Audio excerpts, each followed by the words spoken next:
E aí galera, paz do Senhor, como é que vocês estão? Espero que todos estejam bem, estejam todos saudáveis, lendo a Bíblia, dando continuidade no nosso devocional. E hoje nós vamos começar aqui o livro de Amós. É um livro muito significativo, ele tem um contexto muito abençoado, né? Ele vai tratar de assuntos relativos à questão social que estava acontecendo ali em Israel.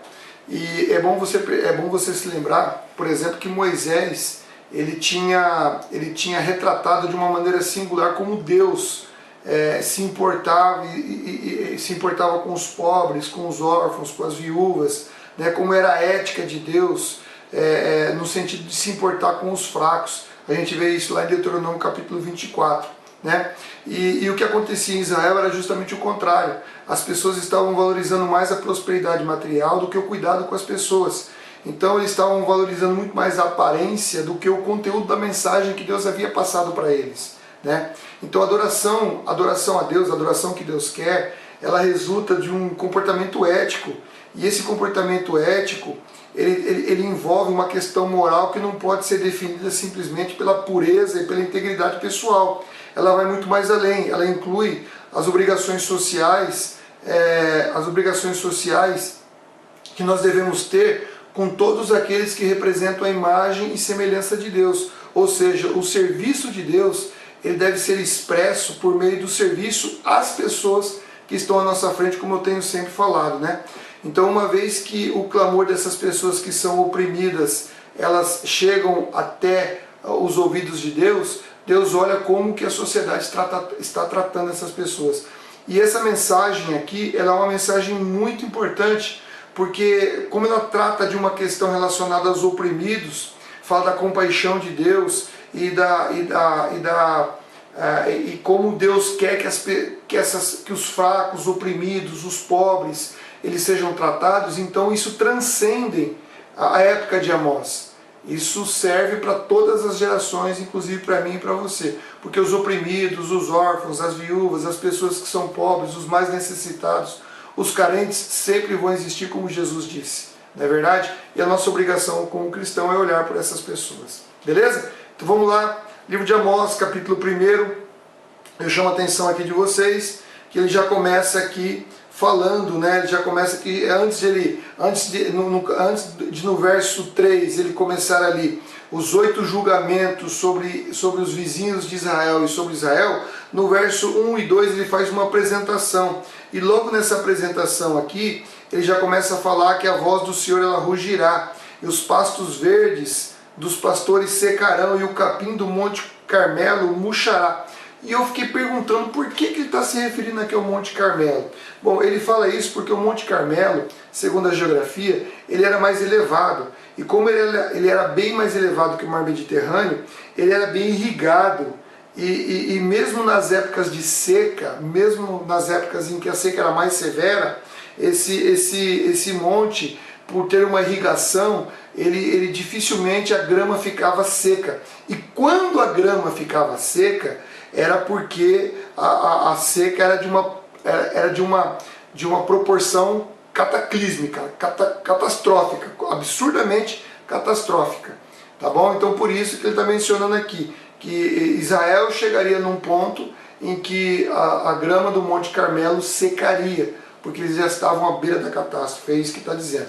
E aqui nós vemos então, a partir do verso 3, são 8 julgamentos sobre os vizinhos de Israel. Então ele começa primeiro com a Síria, depois lá no verso 6 ele vai falar da Finístia, no verso 9 ele vai falar de Tiro, no verso 11 ele vai falar de Edom, lembrando que Edom é parente, né, de Israel, são os descendentes de Esaú. Nós vimos também ali Amon no verso 13, que são os descendentes de Ló. Nós vimos também aqui Moabe, lá no capítulo 2 já, que é os descendentes de Ló também, né? Então você vê aqui que vem primeiro aqui o julgamento para os vizinhos de Israel. Aí depois lá no verso capítulo 2, no verso 4, vem o julgamento sobre Judá. E aí sobre Judá tem uma porção aqui que é importante a gente se lembrar, que fala no verso 4, no finalzinho, que eles rejeitaram a lei do Senhor. Ou seja, essas nações pagãs, que elas estavam sendo julgadas por Deus, elas cometeram várias atrocidades, isso é verdade, cometeram vários absurdos, e você vai ler aí, você vai ver. Só que eles violaram princípios gerais da decência humana, princípios genéricos, gerais da decência humana, o que não aconteceu com Judá, porque Judá ela já tinha o conhecimento, Judá ela foi muito mais longe que as outras nações, porque ela sabia os propósitos morais, éticos, que Deus exigia, porque eles receberam a lei de Deus, que determinava alguns cuidados especiais com os órfãos, viúvas, pessoas carentes, com o necessitado, com aquele que era do seu povo, que era oprimido, ou do seu povo que se endividava, como deveriam ser tratados. Então eles tinham a palavra de Deus, eles conheciam a palavra de Deus, e eles haviam rejeitado esses ensinamentos. Então Deus ele vai responsabilizar cada um proporcional aos privilégios que recebeu. E nós vimos isso lá em Lucas 12:48, quando Jesus diz que a quem muito foi dado, muito será exigido. E nós estamos inseridos nesse contexto de Amós aqui, nesse contexto de Lucas. Por quê? Porque nós temos a palavra. Então as pessoas que não conhecem a palavra serão julgadas com menos rigor do que aqueles que são os ditos filhos de Deus, aqueles que têm os seus nomes escritos no livro da vida, aqueles que falam que conhecem o Senhor, mas não agem de acordo com o caráter de Cristo. Então isso é muito importante, é um alerta muito grande. Você vê que Deus já estava alertando o povo lá atrás, na época de Amós, né? Já estava alertando ele lá na época de Amós. Eu não me lembro aqui agora se eu anotei quando Amós ele começou a profetizar. Provavelmente ele começou a profetizar no ano de 700 e pouco, salvo engano, né? Ele começou a profetizar, mas o importante é que lá naquela época, né? Lá naquela época, ele já estava dando um alerta para mim e para você a respeito dessa situação de você conhecer a lei e não cumprir, né? É 753, isso mesmo, confirmei aqui, 753. E Lucas 12:48 nos traz esse mesmo alerta, né? Que a quem muito foi dado, muito será exigido. Então nós temos que tomar cuidado com isso, não permitir que nosso coração nos engane, tá bom? Lá no verso 6 aqui do capítulo 2, olha só que absurdo, eles falam que os habitantes de Israel pecaram repetidamente, né? E por isso não ficarão impunes. Eles vendem por prata o justo e por um par de sandálias o pobre, né? O justo aqui é aquele que tem um relacionamento correto com Deus e com as outras pessoas. E ele que cria um paralelo do justo com o pobre, né? A ideia então seria de um justo necessitado. Ou seja, a lei de Moisés, ela instruía que aquelas pessoas que tinham mais riquezas, que se deram melhor na vida, elas tinham por obrigação de ajudar os necessitados com empréstimos generosos, inclusive não cobrando juros, e ajudando com recurso financeiro, né? E como último recurso para aqueles que eram cabeçudo, aqueles que batiam cabeça, que faziam dívidas e acabavam não tendo dinheiro para pagar, eles podiam se tornar servo dessas pessoas, né? E trabalhar para elas, conforme Levítico 25, 39 e 43, para pagar suas dívidas. Mas estes justos necessitados, quando eles estavam sendo vendidos aqui como escravos por um par de sandália. Então aqui é uma hipérbole que Deus está usando chamando a atenção da insignificância dessa dívida. Ou seja, o valor da dívida era o valor de uma sandália havaiana que custa R$20. Por causa de R$20 o cara estava se tornando escravo do outro. Entendeu? Então é isso que Deus está dizendo aqui. E a sandália, se você bem se lembrar, lá em Ruth, se eu não me engano, capítulo 4, ela era usada para poder, como um símbolo de uma transação comercial concretizada. Ou seja, ela era simbólica, não poderia ser usado como o pagamento de uma dívida. Então aqui você vê como que a injustiça estava imperando em Israel. Por causa de R$20 de uma sandália, o cara se tornava escravo e o cara exigia isso, né? Então, eles estavam pisoteando as pessoas, conforme diz lá no verso 7. Ou seja, estavam pisando na cabeça, não tinham piedade, não tinham consideração alguma. E a depravação estava tomando conta, porque ainda no verso 7 você vê lá que pai e filho dormiam com a mesma mulher. Então era sinal de total depravação. Então, como naquela época, no Oriente Próximo, os cultos pagãos, eles mantinham relações sexuais com as profetisas para poder chamar, para poder clamar por prosperidade, para que os rebanhos, para que as colheitas fossem fartas, para que houvesse prosperidade, colheitas fartas e o rebanho pudesse ser próspero, o que aconteceu? Os israelitas, eles estavam praticando aquelas mesmas situações em nome do Senhor, para que eles pudessem alcançar prosperidade, para que eles pudessem alcançar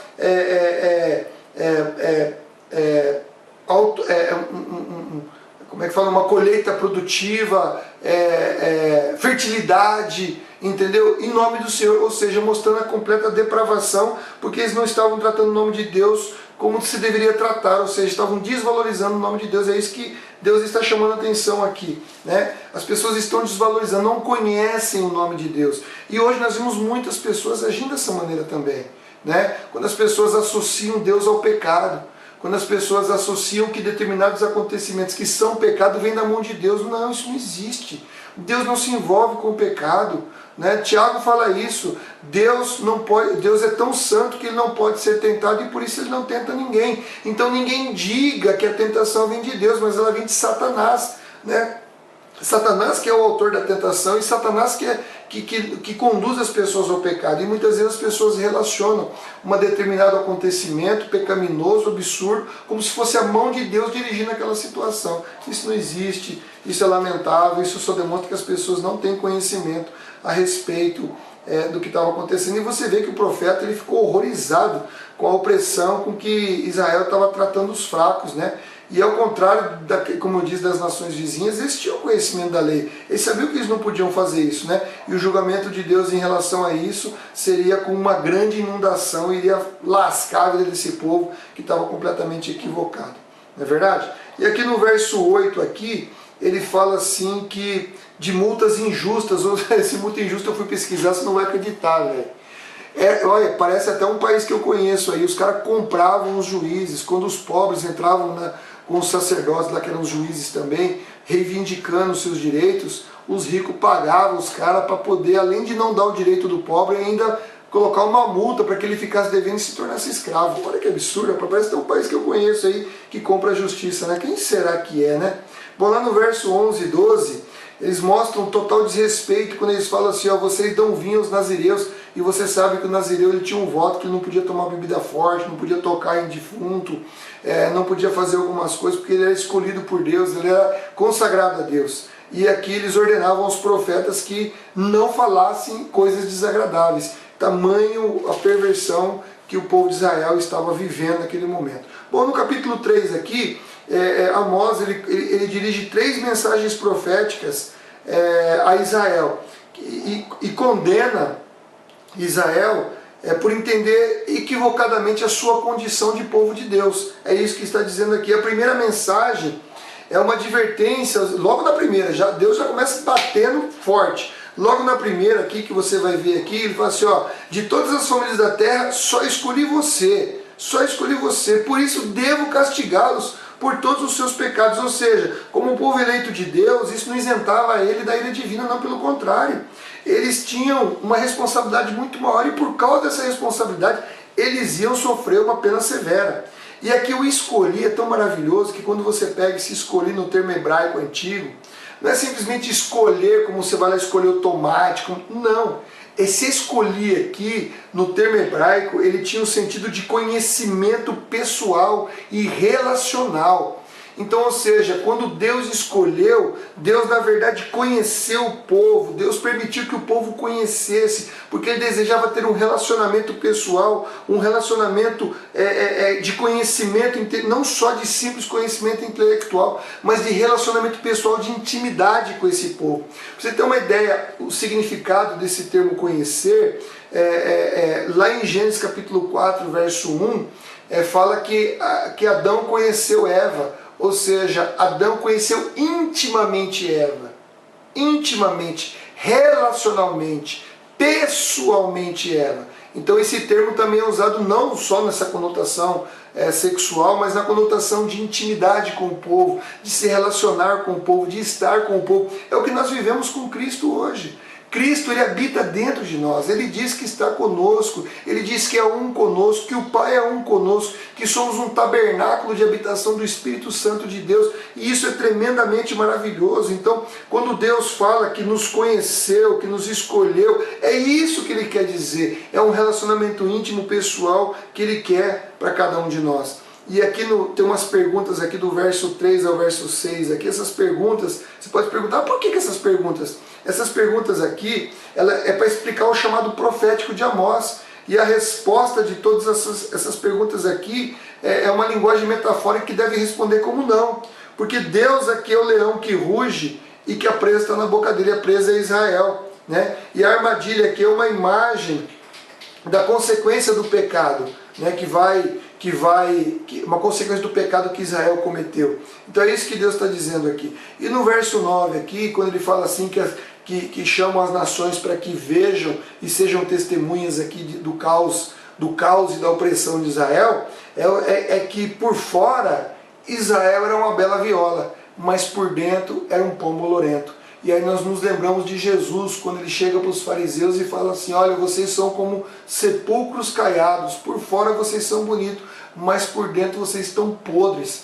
Então Deus está convocando as nações para que tirem proveito da guerra social que estava acontecendo em Israel, o conflito social que estava acontecendo, as lutas das classes sociais, e aí os inimigos iriam tirar proveito dessa fragilidade, porque essa fragilidade fazia com que o pecado imperasse, e o pecado imperando, obviamente, essas pessoas estariam longe de Deus e Deus não iria trazer nenhum tipo de resgate para eles. E aqui você vai ver que logo na sequência, lá no verso 12, eles achavam que eles eram a última bolachinha do pacote, que Deus, como pastor, iria vir socorrê-lo, só que Deus fala assim, olha, eu vou ser que nem aquele pastor que chega atrasado, que só vai salvar as perninhas e a orelhinha da ovelha, porque é o que vocês merecem. Vocês merecem a morte, vocês merecem o castigo, né? Então eu vou ser como aquele que chega atrasado, porque vocês não merecem mais do que isso, né? E tem uma historinha muito legal de um pastor que convida um membro da igreja, um jovem. Ele fazia as coisas para Deus tudo meia boca, e aí um dia o pastor convida esse jovem para ir na casa dele jantar e marca às 8 horas, só que o pastor e toda a sua família jantou às 7. Quando o jovem chegou ali, morrendo de fome para comer, chega lá, só tinha os restos. E aí ele fala assim, pastor, mas como o senhor me convida para vir na tua casa e o senhor come primeiro e deixa só o resto para mim? Ele fala assim, filho, é exatamente isso que você deixa para Deus. Então quando nós tratamos as pessoas com falta de respeito, com falta de consideração, sem o amor, sem a compaixão, nós demonstramos ingratidão em relação a Deus, porque Deus nos abençoa com a excelência. E se nós não dermos a excelência, nós somos tão ingratos quanto esse povo de Israel. Amém? Então Deus abençoe sua vida, que você possa tirar muitas lições aqui do livro de Amós, tá bom? E se você curtiu aí, dá um like aí, se inscreva no canal, acione as notificações e divulgue essa palavra para que muitas e muitas pessoas possam ser abençoadas. Amém? Deus te abençoe, então até o próximo vídeo em nome de Jesus.